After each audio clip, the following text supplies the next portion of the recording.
मैं साहिल मीरा और हम इस सीरीज़ के माध्यम से स्टार्ट करेंगे माइक्रो इकोनॉमिक्स की पढ़ाई। ये पूरी एक सीरीज़ होगी जिसके अंदर आपको हर एक टॉपिक की कॉन्सेप्चुअल नॉलेज मिलेगी अबाउट माइक्रो इकोनॉमिक्स। तो चलिए स्टार्ट करते हैं। सो बेटा जी let's start introduction to microeconomics. Microeconomics जिसको हम हिंदी में कहते हैं सूक्ष्म अर्थशास्त्र। So in order to understand what is microeconomics, first of all we have to understand the meaning of a simple term that is economy. Economy जिसको हिंदी में कहा जाता है अर्थव्यवस्था। एक अर्थव्यवस्था या इकोनॉमी होता क्या है? Economy is a system. Economy is a system which provides people means to work and earn a living. Economy एक ऐसे सिस्टम को बोला जाता है जो लोगों को क्या प्रोवाइड करता है, जो लोगों को प्रोवाइड करता है मीन्स टू वर्क, जिसको हिंदी में कहते हैं रोजगार, एंड अर्न अ लिविंग, जो लोगों को जीने के साधन प्रोवाइड करता है, जो लोगों को जिंदगी सर्वाइवल के साधन प्रोवाइड करता है, जो लोगों को उनकी दिनचर्या प्रोवाइड करता है। ऐसे एक सिस्टम को क्या बोला जाता है बेटा जी? इकोनॉमी बोला जाता है। सो बेटा जी इकोनॉमी या अर्थव्यवस्था को हमने दो टाइप के कैटेगराइज किया है।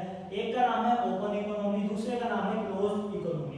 ओपन इकोनॉमी एक ऐसी इकोनॉमी होती है जो अपने इकोनॉमिक रिलेशन दूसरे देशों के साथ भी मेंटेन करके रखती है। आजकल का जमाना ग्लोबलाइजेशन का जमाना है। हम अपने घर बैठे बैठे विदेशों से just by a single click of mouse कुछ भी ऑर्डर करके अपने घर पे मंगा सकते हैं। पर बेटा जी एक क्लोज इकोनॉमी एक ऐसी इकोनॉमी होती है जो दूसरे देशों के साथ इकोनॉमिक रिलेशन मेंटेन करके नहीं रखती। इसके अंदर जो इकोनॉमिक एक्टिविटी होती है वो इसी के अंदर ही होती है। इसने इसको बेचा, इसने इसको बेचा, और ये दूसरे देशों के साथ रिलेशन मेंटेन करके नहीं रखती है। ऐसी इकोनॉमी रियल लाइफ में एग्जिस्ट ही नहीं करती। आपको इसका रीजन अभी बताया था, ग्लोबलाइजेशन। चलो जी सो बेटा जी समय में थोड़ा पीछे चलते हैं, बचपन की ओर चलते हैं। बचपन में हमने इकोनॉमी यानी कि अर्थव्यवस्था के 3 टाइप्स के बारे में पढ़ा होगा। पहले का नाम है कैपिटलिस्ट इकोनॉमी जिसको हिंदी में कहा जाता है पूंजीवादी अर्थव्यवस्था। दूसरे का नाम है मिक्स्ड इकोनॉमी जिसको कहा जाता है मिश्र अर्थव्यवस्था। तीसरे का नाम है सोशलिस्ट इकोनॉमी जिसको हम कहते हैं समाजवादी अर्थव्यवस्था। So what is a capitalist economy? What does the word capitalist means?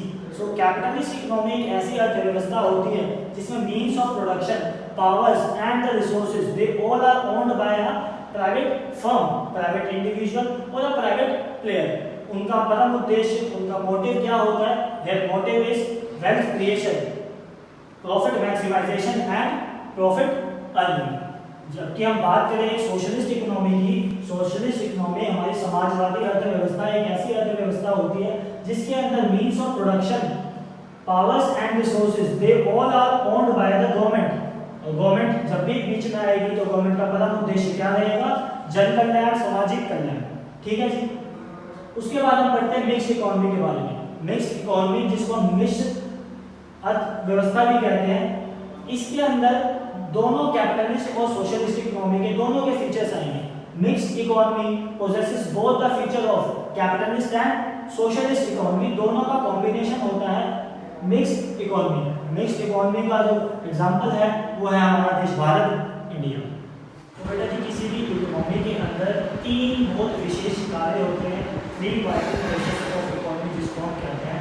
पहले का नाम है प्रोडक्शन जिसको हम कहते हैं उत्पादन, दूसरे का नाम है कंजम्पशन जिसको हम कहते हैं भोग, और तीसरे का नाम है कैपिटल फॉर्मेशन या इन्वेस्टमेंट जिसको हम कहते हैं निवेश। प्रोडक्शन क्या होता है? Production is basically the process of conversion of raw material into finished good. हम क्या करते हैं? हम किसी भी रॉ मटेरियल को एक वैल्यू दे देते हैं, उसके अंदर एक वैल्यू ऐड कर देते हैं, उसको एक यूजफुल चीज बना देते हैं। तो ऐसी प्रक्रिया को हम कहते हैं प्रोडक्शन। अगर हम इस मार्कर का एग्जांपल लें तो हमने प्लास्टिक से क्या करा है? इस मार्कर को बनाया। तो प्लास्टिक से कन्वर्ट हुआ एक वैल्यूएबल चीज में जो हमारी नीड्स को सेटिस्फाई करता है, उसको हम कहते हैं प्रोडक्शन। तो ये मार्कर जो है लोग खरीदेंगे, इसी खरीदने के प्रोसेस को कहा जाता है कंजम्पशन। जब ग्राहक अपनी वांट्स को सेटिस्फाई करने के लिए, अपनी नीड को सेटिस्फाई करने के लिए पैसा खर्चता है, उसको कहा जाता है कंजम्पशन। उसके बाद हमारी तीसरी चीज आती है इन्वेस्टमेंट या capital formation. This is the key to development. Investment is the key to development. बड़े बड़े देश जो क्या करते हैं? इन्वेस्ट करते हैं बड़े बड़े बिजनेस में, बड़े बड़े मॉल्स में, फैक्ट्रीज के अंदर इन्वेस्ट करते हैं। उससे क्या होता है? Ultimately it leads to generation of employment opportunities generate होती है, रोजगार बनता है, लोगों के पास पैसा आता है, लोगों के पास पैसा आता है तो लोग और कंजम्पशन करते हैं। ऐसे ही एक इकोनॉमी क्या करती है, ग्रो करती है। सो ये तीनों चीज एक देश के अंदर होना बहुत ज़्यादा जरूरी है। अभी हम इसको समझते हैं कोविड के टर्म्स में। कोविड-19 आया तो देश के अंदर क्या हुआ, खलबली मच गई। आपको पता होगा हमारी जीडीपी बहुत बुरी तरीके से ड्रास्टिकली गिरी है हमारी जीडीपी कोविड टाइम में, क्योंकि क्या हुआ, लोगों की जो इन्वेस्टमेंट थी, लोगों की जो सेविंग्स थी, वो क्या हो गई थी, उस टाइम खत्म हो गई थी। लोग चीज़ों को कंज्यूम नहीं कर रहे थे, ज़्यादा खर्चा नहीं कर रहे थे। ठीक है जी, तो ये चीज़ क्लियर है आपको। प्रोडक्शन जिसको हिंदी में कहा जाता है उत्पादन, कंजम्पशन जिसको हिंदी में कहा जाता है उपभोग, और हमारी कैपिटल। सो बेटा जी हमारा नेक्स्ट सवाल जो आता है हमारे मन में कि हमको इकोनॉमिक्स पढ़नी ही क्यों है, वाई स्टडी इकोनॉमिक्स, हमें इकोनॉमिक्स पढ़नी ही क्यों है। ठीक है, इसको समझने एक छोटे से एग्जाम्पल के साथ। ये हमारा बच्चा था प्यारा सा, इसका नाम था लैंचो। इसका था हैप्पी बर्थडे, इसके घर वालों ने इसको दिए 2000 रुपये इसे दिए। तो इसने अपनी एक विश लिस्ट बना ली थी जी। इस विश लिस्ट में इसने कुछ आइटम्स लिखे हुए थे, क्लोथ्स भी ले रहे हैं, शूज भी ले रहे हैं, नॉवेल्स भी ले रहे हैं, इनको क्रिकेट खेलने का शौक है तो ये बैट भी ले रहे हैं। तो आप ये देखो कि यहाँ पे इसके पास क्या है, ये डिफरेंट ऑप्शंस है, डिफरेंट ऑप्शंस है, पर इसके पास जो मनी है, जो money that is limited, we can say that is limited. क्या ये एक बारी में सारी चीजें खरीद सकता है? नहीं। क्या ये एक बारी में सारी चीजें खरीद सकता है? नहीं। He has to make a choice, उसको चॉइसेस बनानी पड़ेगी। इनमें से, इन ऑप्शंस में से उसको क्या बनानी पड़ेगी? Choices. So economics is all about making choices. तो जी ये 2000 रुपये ये क्या है? ये 2000 रुपये बेटा जी ये है रिसोर्सेज, ये है हमारे रिसोर्स, और ये रिसोर्स हमको यहाँ से पता चलता है क्या है? लिमिटेड। रिसोर्सेज क्या है बेटा जी नेचर में? लिमिटेड। पर रैंचो की जो वॉन्ट्स है, that are endless, that are never ending. इसकी वॉन्ट्स जो है बढ़ती रहेगी टाइम के साथ। अभी इस बर्थडे पे 2000 मिल रहे हैं, अगले पे 5000 मिलेंगे, फिर इसकी वॉन्ट्स बढ़ती रहेंगी। Human desires are unlimited in nature, they are never ending. If one desire is fulfilled, another desire arises. So बेटा जी अब हम पढ़ेंगे स्कार्सिटी के बारे में।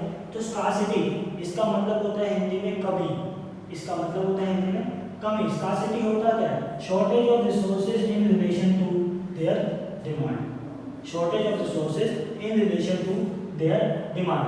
कहने का मतलब ये है कि डिमांड यहाँ पे क्या है ज़्यादा, पर उस चीज़ की सप्लाई क्या है? कम। फॉर एग्जाम्पल कोविड के टाइम में वैक्सीन का एग्जाम्पल लेते हैं। वैक्सीन हमारी सप्लाई, इसकी डिमांड इतनी ज़्यादा है, पूछो हर किसी को वैक्सीन की जरूरत है, बच्चे से लेकर बूढ़े को वैक्सीन की जरूरत है, और उसकी सप्लाई जो मैन्युफैक्चरिंग है और जो वैक्सीन लग रही है वो बहुत स्लो रेट पे लग रही है। तो उसकी वजह से हमको एक प्रॉब्लम फेस करनी पड़ रही है। तो स्केर्सिटी की वजह से हमको प्रॉब्लम फेस करनी पड़ती है। And it is well said, scarcity is the root cause of all the economic problem. root cause of economic problems. So what is the term economic problem? अभी ये नई चीज आई है, इकोनॉमिक प्रॉब्लम क्या होता है अभी आपको समझाते हैं। सो बेटा जी इकोनॉमिक प्रॉब्लम, ये इकोनॉमिक प्रॉब्लम होती क्या है? इकोनॉमिक प्रॉब्लम एक ऐसी प्रॉब्लम होती है, it is all about problem of choices arising due to the fact resources are limited in nature, human wants are unlimited, and limited resources have alternative uses. सरल शब्दों में ये है, हमने लैंचो का एग्जांपल लिया। लैंचो की विश लिस्ट जो थी वो बहुत बड़ी थी, उसकी जो वॉन्ट्स थी वो बहुत बड़ी थी। इंसान की जो वॉन्ट्स होती है, एक ह्यूमन की जो वॉन्ट्स होती है दैट आर एंडलेस, अनलिमिटेड होती है जी नेचर में। एक वांट फुलफिल होती है तो दूसरी वांट अराइज हो जाती है। पर लैंचो के पास जो पैसा था वो लिमिटेड था। तो ऐसे ही हमारे पास जो रिसोर्सेज है वो क्या है? लिमिटेड है। रिसोर्सेज है वो है हमारे पास लिमिटेड, पर इंसान की जो इच्छाएं हैं, इच्छाएं हैं वो क्या है? अनलिमिटेड है। एक इंसान को भी संतुष्ट ही नहीं हो सकता। पहले एक बच्चा होता है उसको ट्राईसाइकिल दी जाती है, फिर वो बड़ा होता है उसको बाईसाइकिल दी जाती है छोटे वाली, फिर उसको रेंजर साइकिल दी जाती है, फिर वो बाइक पे आता है जी, फिर वो गाड़ी लेता है, फिर गाड़ियों के अंदर भी चेंज करता रहता है। तो ऐसे ही चलता रहता है। इंसान की वॉन्ट्स जो है समय के साथ वो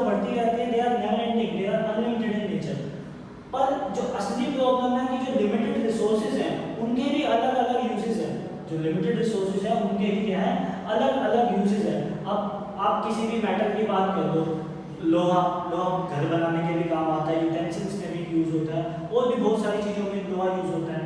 आपके ये जो टूल्स बनते हैं ये भी लोहे से बनते हैं। तो एक रिसोर्स के अनलिमिटेड यूजेज हैं, जिसकी वजह से कुछ प्रॉब्लम आती है चॉइसेस की, जिनको हम कहते हैं इकोनॉमिक प्रॉब्लम। सो जी इकोनॉमिक्स या अर्थशास्त्र को हमने दो टाइप के अंदर डिवाइड किया है, एक का नाम है माइक्रो और एक का नाम है मैक्रो। माइक्रो इकोनॉमिक्स यानी कि सूक्ष्म अर्थशास्त्र और मैक्रो इकोनॉमिक्स यानी कि समस्त अर्थशास्त्र। माइक्रो एक लैटिन वर्ड है जिसका मीनिंग है स्मॉल, और मैक्रोस एक लैटिन वर्ड है जिसका मीनिंग है large. And I in the micro it symbolizes an individual. We are going to study economics at the level of एक इंडिविजुअल के लेवल पे हम इकोनॉमिक्स को स्टडी करने वाले हैं। मैक्रोस इसके अंदर जो ए है ये सिंबलाइज करता है एग्रीगेट। हम पब्लिक एट लार्ज के पॉइंट ऑफ व्यू से जब पढ़ेंगे इकोनॉमिक्स को तो उसको कहेंगे macro economics. So what is micro economics now? So बेटा जी micro economics studies economics at the level of an individual. It can be a consumer और अ फर्म। एक कंज्यूमर के पॉइंट ऑफ व्यू से भी हो सकता है, एक फर्म के पॉइंट ऑफ व्यू से हो सकता है। एक अकेले व्यक्ति के दृष्टिकोण से हम इकोनॉमिक्स की पढ़ाई करेंगे तो उसको कहेंगे माइक्रो इकोनॉमिक्स।